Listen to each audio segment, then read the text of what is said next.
Google is set to announce the Pixel 9, Pixel 9 Pro, Pixel 9 Pro XL, Pixel 9 Pro Fold, Pixel Watch 3, and Pixel Buds Pro 2 on August 13th.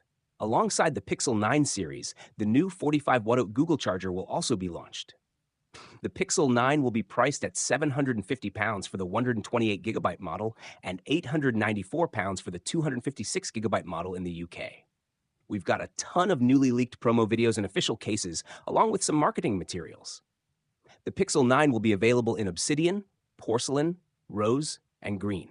The Pixel 9 is expected to feature a 6.3-inch display, which is slightly larger than the 6.2-inch display of its predecessor, and it will offer a 120Hz refresh rate.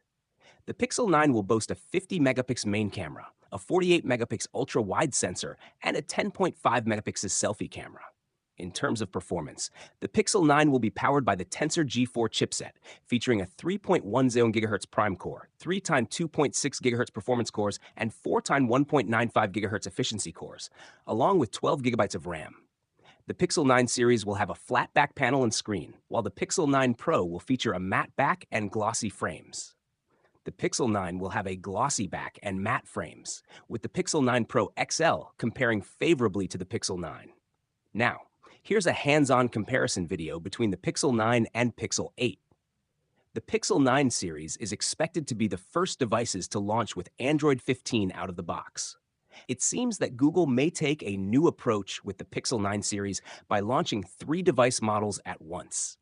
As with the Pixel 8, the Pixel 9 series is likely to receive 7 years of OS updates, meaning support up until 2031.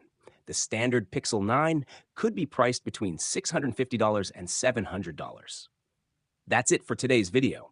If you enjoyed it, don't forget to like, comment, and subscribe for more content. Thanks for watching, and I'll see you in the next one.